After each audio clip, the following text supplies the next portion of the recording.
est une personne qui a eu ces 3 injections et qui vous dit j'ai chopé 2 fois ou 3 fois le Covid, bon je suis désolé, quand on est vacciné contre la tuberculose ou contre la polio, on ne chope pas la polio ni la tuberculose. C'est 99% des plantes agricoles génétiquement modifiées, ce sont des plantes pesticides. Vous savez, ça fait 30 ans qu'on attend que se concrétisent les grandes promesses de la thérapie génique.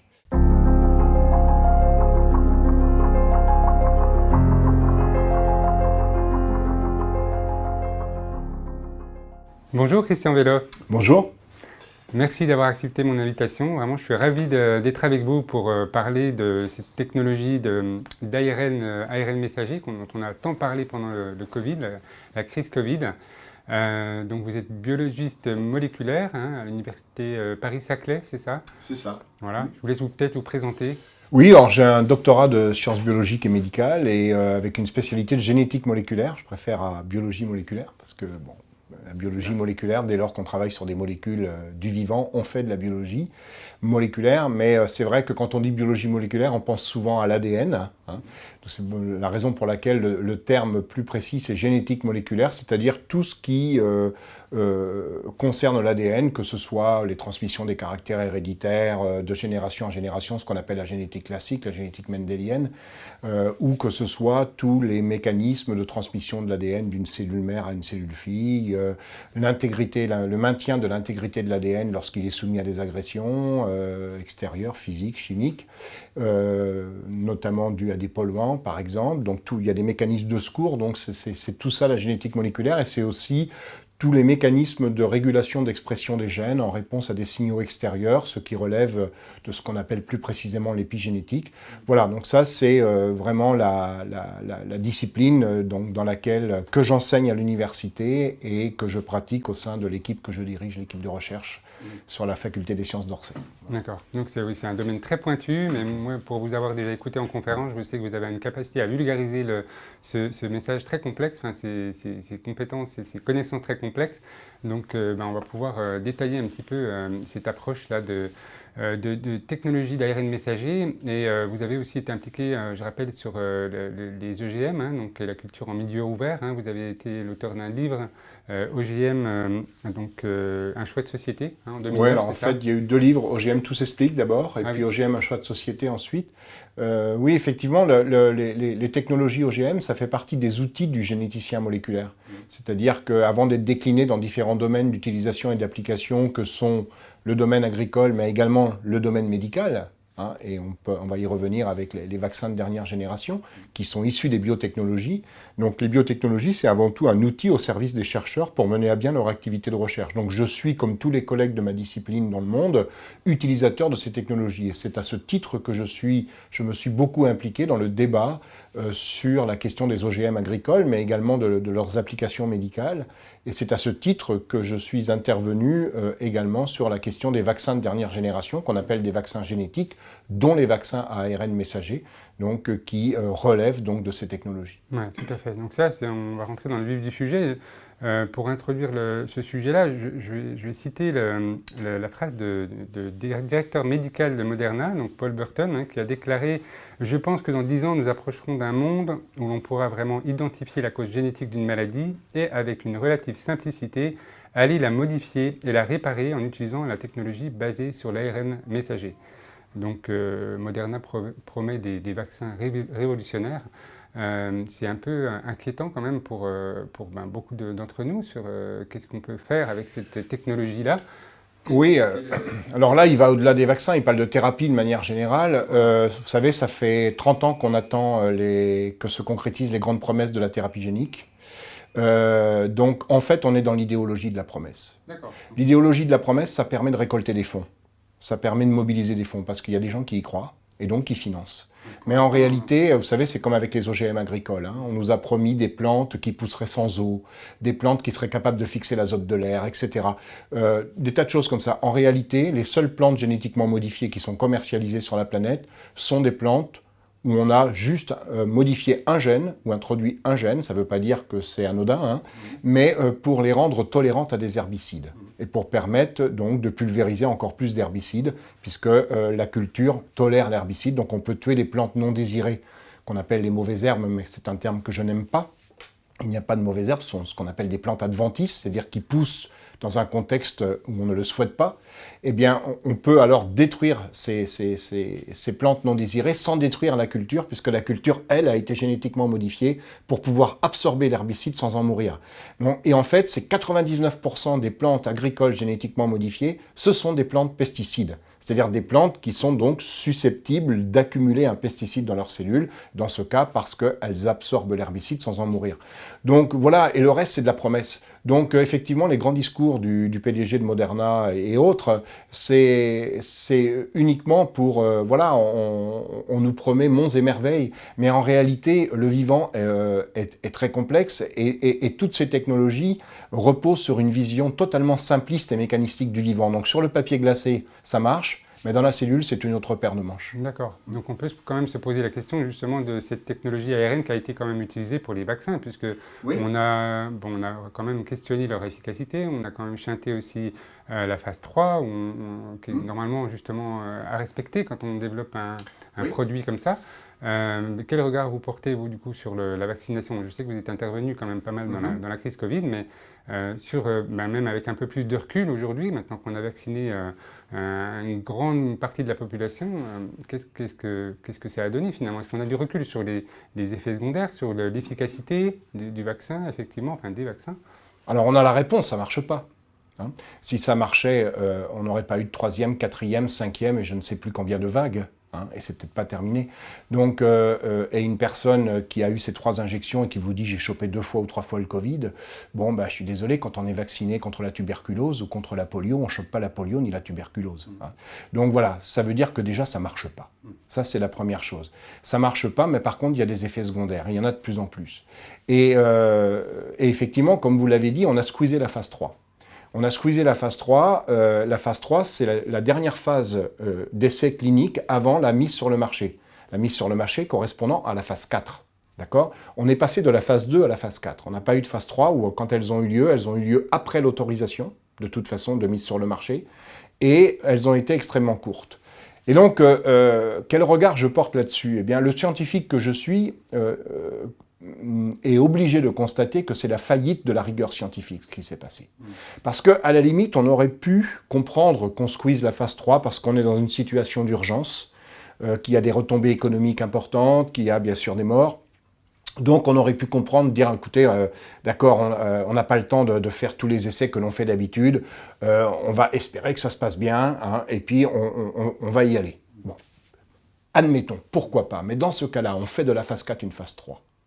C'est-à-dire que les personnes qui reçoivent les injections, peut-être pas 100% des personnes qui reçoivent les injections, mais des grosses cohortes de ces individus, on les suit. Et on ne les suit pas pendant un quart d'heure dans le vaccinodrome.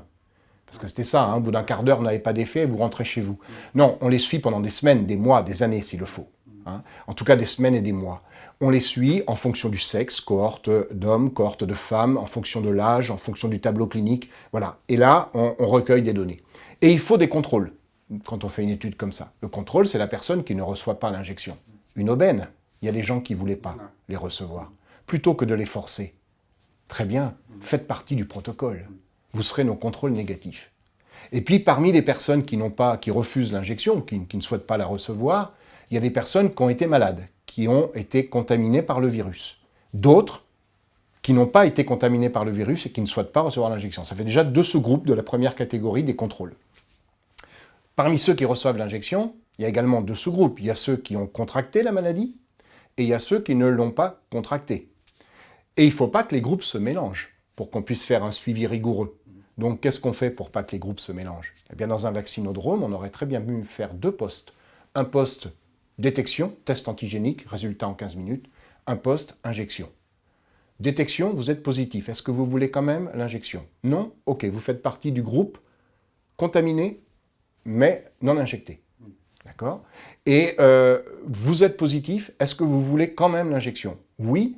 Alors, ok, on va attendre un petit peu parce que vous avez été contaminé, vous allez revenir dans 15 jours et on va vous injecter. Et vous ferez partie du 4e groupe, à la fois injecté et contaminé.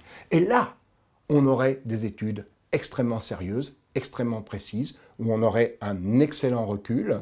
Et aujourd'hui, on aurait des tas de données. Et bien sûr, quand il y a un effet qui a une concordance temporelle avec l'injection. Je fais exprès de dire concordance temporelle. Je ne le qualifie pas tout de suite d'effet secondaire, parce que je ne le sais pas. Voilà, j'ai été injecté aujourd'hui, demain j'ai un problème. Est-ce que c'est une pure coïncidence ou est-ce qu'il y a un lien? On l'appelle effet post-vaccinal, sans préciser s'il est secondaire ou pas.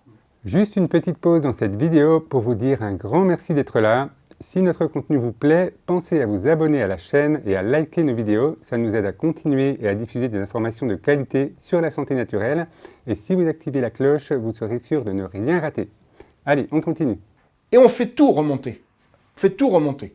Et si au bout du compte, il y a 3 personnes qui témoignent de cet effet, on dira c'est la faute à pas de chance. Si par contre, il y a des milliers de personnes qui témoignent de cet effet, c'est que c'est pas une coïncidence. Il y a un lien de causalité et on l'appelle effet secondaire. Et voilà. Et aujourd'hui, on aurait véritablement des données extrêmement sérieuses. Et ce qui est d'autant plus inquiétant, c'est que ces 4 groupes dont je viens de parler, ça a déjà été fait. Ça a été fait avec un virus parental du SARS-CoV-2 responsable de la Covid-19, qui était le MERS-CoV. MERS-CoV, ME pour Middle East. C'est le virus du syndrome respiratoire aigu du Moyen-Orient. Ils ont fait des études sur des dromadaires. Et les 4 groupes dont je parle, eh bien, ils ont fait 4 groupes de dromadaires.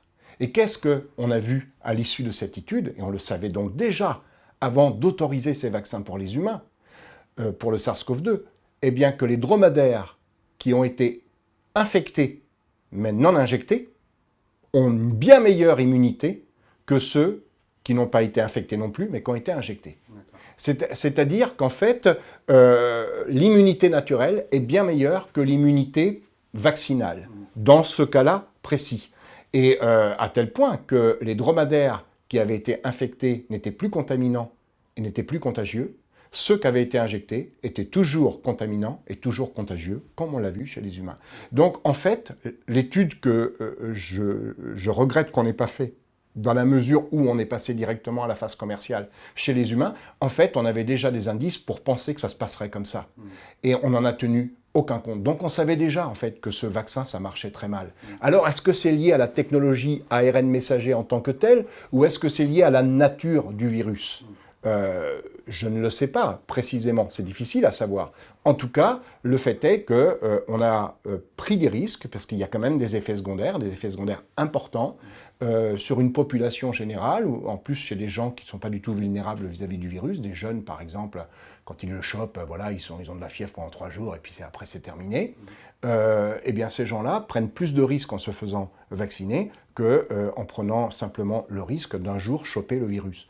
Donc c'est quand même, ça pose problème. Le scientifique que je suis, et là il ne s'agit pas d'un propos anti-vax ou quoi que ce soit, ou complotiste, comme aiment le dire tous les pseudo-médias là dominants. C'est pas ça, c'est simplement une question de rigueur scientifique. Et en fait, c'est les personnes comme moi qui tiennent ce discours qui sont qualifiées de complotistes, et tous ceux qui disent « dormez tranquille, Madame la Marquise, tout va bien », alors qu'ils n'ont absolument aucun élément scientifique pour l'affirmer, qui sont qualifiés de scientifiques. Donc on a totalement inversé les rôles, et c'est insupportable. Voilà le regard que je porte sur la situation.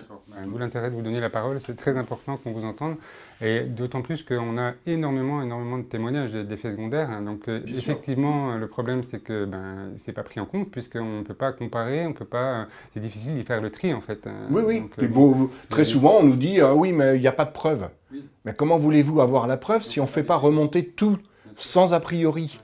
Au départ, on nous disait que les perturbations du cycle menstruel, c'était une vision de l'esprit consécutif à la vaccination Covid. Aujourd'hui, c'est reconnu officiellement comme un effet secondaire. Il y a véritablement des troubles du cycle menstruel, donc et des troubles importants. Hein. Il y a des règles hémorragiques, il y a des femmes qui étaient ménopausées qui retrouvent leurs règles. Enfin bon, voilà. Et en plus, c'est d'autant plus grave cette histoire que il y a la technologie ARN messager, c'est une chose. Je dirais que c'est juste un moyen. C'est-à-dire qu'en fait, l'idée, c'est de nous faire fabriquer dans nos propres cellules la protéine vaccinale, c'est-à-dire une protéine du virus qui s'appelle la fameuse protéine spike en anglais, ou la protéine spiculaire, qui est donc la protéine spiculaire en raison de sa forme un peu pointue, là, qui est la protéine de surface du virus, qui est donc celle, a priori, la plus immunogène. Et donc l'idée a été de dire, eh bien, faisons produire uniquement cette protéine dans les cellules des personnes que nous cherchons à vacciner. Comment? Bien, en injectant l'information génétique qui va permettre de la fabriquer, Il se trouve que c'est un ARN messager dans ce cas-là, enfin pour les vaccins de Pfizer et Moderna, puisque le virus SARS-CoV-2 est un virus dont le matériel génétique est de l'ARN. Donc on a pris un morceau d'ARN du matériel génétique du virus, celui qui détient le secret de fabrication de la protéine Spike, et on l'a injecté dans des cellules musculaires, essentiellement, puisque c'est une injection intramusculaire, pour que ces cellules musculaires reçoivent l'information génétique virale leur permettant de fabriquer la protéine. Très bien. La première question qu'on doit se poser, c'est quelles sont les caractéristiques de cette protéine?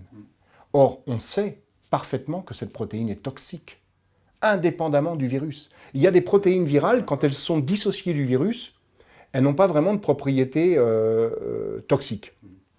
En tout cas, beaucoup moins que le virus lui-même. La protéine Spike, qu'elle soit associée au virus ou qu'elle soit toute seule, elle est toxique en tant que telle. Donc on voulait dire qu'on aurait choisi la mauvaise protéine, ou en tout cas on a choisi la plus dangereuse, mais est-ce que c'est pas dans le but justement d'immuniser le patient? Alors on l'a choisi parce que c'est la plus immunogène. Le problème c'est qu'on ne fait pas produire chez un individu une protéine ou un quelconque substance sans s'assurer de la toxicité de cette substance. Hein, et ce n'est que quelques mois après la mise sur le marché, provisoire certes, mais mise sur le marché des vaccins de Pfizer et Moderna, vaccins ARN messagers, que des études scientifiques montrant la toxicité de cette protéine Spike sont apparues. C'est-à-dire que si on avait attendu quelques mois supplémentaires, on avait ces données. La protéine Spike, on sait aujourd'hui que quand on l'a fait produire dans les cellules musculaires, on l'a fait produire en très grande quantité. Donc où est-ce qu'elle va se loger? Bien, elle va là où elle a envie d'être. Où est-ce qu'elle a envie d'être? Dans une bicouche de graisse, parce que dans le virus, elle se situe dans l'enveloppe du virus, qui est une bicouche de graisse. Donc elle va se situer dans la bicouche de graisse de nos cellules, qui est la membrane qui délimite nos cellules. Donc notamment la membrane des cellules musculaires. Le problème, c'est que comme elle est produite en énorme quantité, elle sature la membrane. Et quand il n'y a plus de place, que font les protéines qui ne trouvent pas où se loger? Eh bien, elles passent dans le sang, dans la lymphe, etc. Et elles sont biodistribuées dans l'ensemble de l'organisme. Et où est-ce qu'elles vont ensuite? Elles vont se fixer sur un récepteur, qui est le récepteur par lequel le virus infecte nos cellules, le fameux récepteur ACE2. Mais ACE2, c'est quoi cette protéine ACE2? C'est pas fait pour fixer le virus à l'origine. Elle a un autre rôle dans la vraie vie. Et c'est quoi son rôle? C'est de transformer un vasoconstricteur qui s'appelle l'angiotensine 2 en vasodilatateur qui s'appelle l'angiotensine 1,7. Et quand la protéine Spike va saturer ces récepteurs ACE2, ces récepteurs sont bloqués, ne font plus leur travail naturel de conversion d'un vasoconstricteur en vasodilatateur. Du coup, on a vasoconstriction permanente, et quand les vaisseaux sont constrits, ben, c'est plus facile de faire des thromboses. Donc on a aujourd'hui des explications sur les fameuses thromboses, et on en a d'autres, des explications sur les thromboses, parce qu'on a montré, depuis, il a été montré que la protéine Spike interagit avec un facteur plaquettaire, qui va donc induire la multiplication des plaquettes, le fait de neutraliser ce facteur plaquettaire, ça envoie un signal aux plaquettes qui se multiplient, qui prolifèrent, et les plaquettes qui prolifèrent, les plaquettes, c'est fait pour faire un caillot quand on a une plaie, quand on a une hémorragie. Sauf que là, il n'y a pas de plaie. Et ça fait un caillot quand même, ça fait une thrombose. Voilà, donc aujourd'hui, on sait que cette protéine est éminemment toxique et on continue à la faire produire dans nos cellules. C'est une histoire de fou. C'est une histoire de fou, on marche sur la tête. Effectivement. Surtout qu'il y a vraiment une réaction incontrôlée, puisqu'on injecte à un endroit, donc au niveau musculaire, l'ARN messager, et puis après, ben, c'est une réaction en chaîne qui se fait dans tout l'organisme, dans toutes les cellules. Parce que quel est le devenir de l'ARN qu'on injecte, en fait? C'est ça la question. Est-ce qu'on peut rentrer le plus simplement possible, hein, bien sûr, qu'est-ce qui se passe réellement quand on injecte un ARN messager?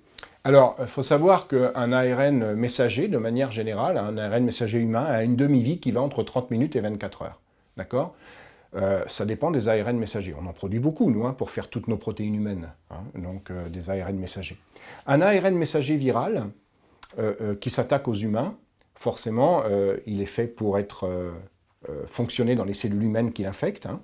Et un ARN viral, il est plutôt dans le haut de la fourchette. C'est-à-dire sa demi-vie, elle est plutôt 24 heures qu'une demi-heure. Pourquoi? Parce qu'un ARN messager viral a pour vocation d'être beaucoup, on dit, traduit en protéines. Donc il y a une machinerie cellulaire qui va lire l'ARN messager pour fabriquer la protéine qu'il code. Or, un ARN viral, plus un ARN est traduit, plus il est protégé par la machinerie de traduction. Et donc, plus il vit longtemps. Or, un ARN viral a vocation à être beaucoup traduit. Donc, il a une demi-vie beaucoup plus, très importante. Donc on est plutôt sur 24 heures que sur une demi-heure. Mais en plus, l'ARN vaccinal a été modifié pour augmenter sa stabilité et sa capacité à être traduit.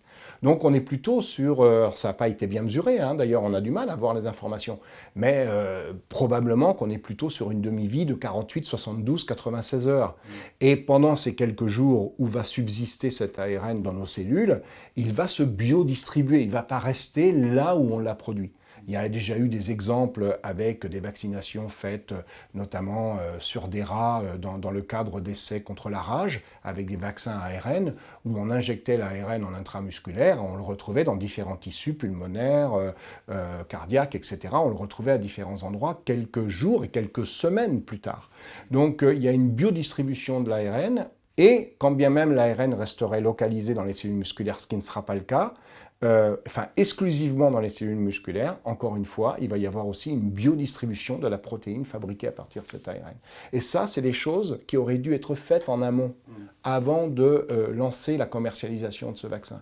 Ça n'avait pas été fait, on n'avait aucune étude de biodistribution de l'ARN, on en a un petit peu aujourd'hui, mais on n'a toujours aucune étude de biodistribution de la protéine. D'accord. Alors, est-ce qu'on peut, parce qu'on n'a peut-être pas pensé au départ à définir vraiment ce que c'est l'ARN dans la cellule. Est-ce que vous pouvez faire juste une parenthèse sur qu'est-ce que fait l'ARN? On aurait peut-être dû commencer par ça. On aurait peut-être dû commencer par ça, exactement. Bon, c'est pas grave, on est pris dans la discussion. Voilà. Donc, oui, mais vous avez tout à fait raison, il faut rappeler les choses et pas faire comme sur les chaînes d'infos continues où on emploie des mots que les gens ne comprennent pas et on cherche surtout pas à leur expliquer. Ouais.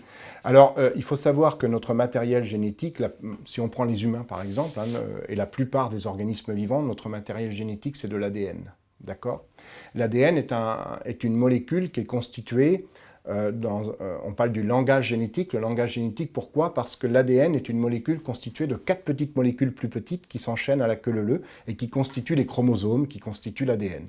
D'accord ? Et puis certains morceaux de ces séquences en 4 lettres, eh bien, ça constitue des gènes. D'accord ? Et parmi les gènes, il y a des gènes qui détiennent le secret de fabrication des protéines. Et les protéines, elles, ce sont des molécules qui sont constituées non pas de 4, mais de 20 petites molécules différentes à la queue leu-leu. Donc quand on passe de l'ADN à la protéine, on passe d'un langage génétique en 4 lettres à un langage protéique en 20 lettres. Ça s'appelle la traduction. Mais en réalité, on ne passe pas directement de l'un à l'autre. Il y a un intermédiaire qui s'appelle l'ARN. L'ARN, c'est toujours une molécule qui porte le langage génétique en 4 lettres, d'accord ?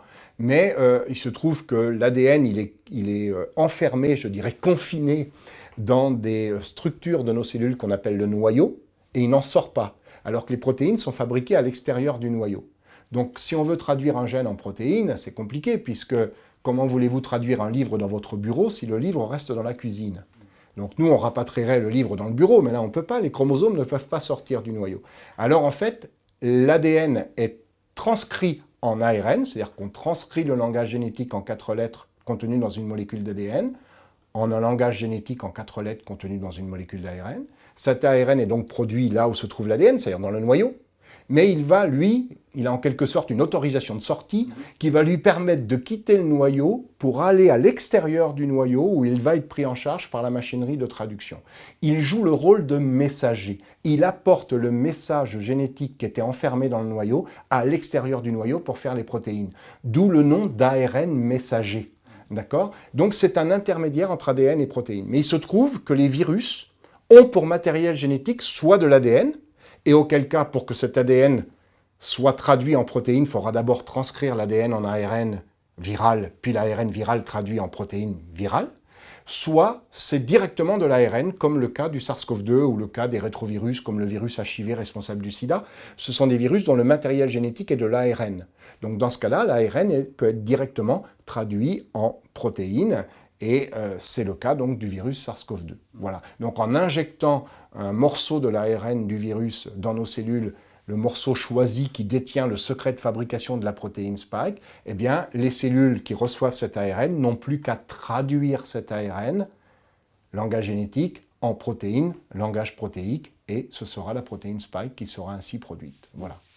Donc comment ça fonctionne grosso modo. Donc les ARN, c'est en quelque sorte les intermédiaires entre les ADN et les protéines.